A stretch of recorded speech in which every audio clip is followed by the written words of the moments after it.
মামা তুমি কি করতেছো মামা? এই যে আমরা ঝিনুক কুড়াচ্ছি, ঝিনুকটা খাইতে হবে। কি করো মামারা দে?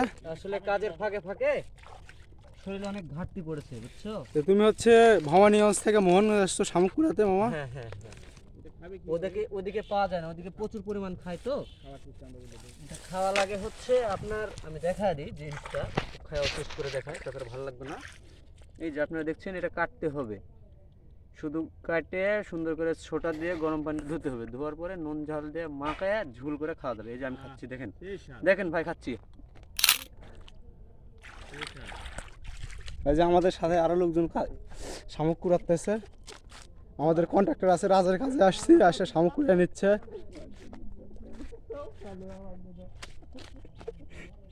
দেখি দেখি একটু দেখি। এই যে এক মিস্ত্রি, এবারে ভবানীগঞ্জ।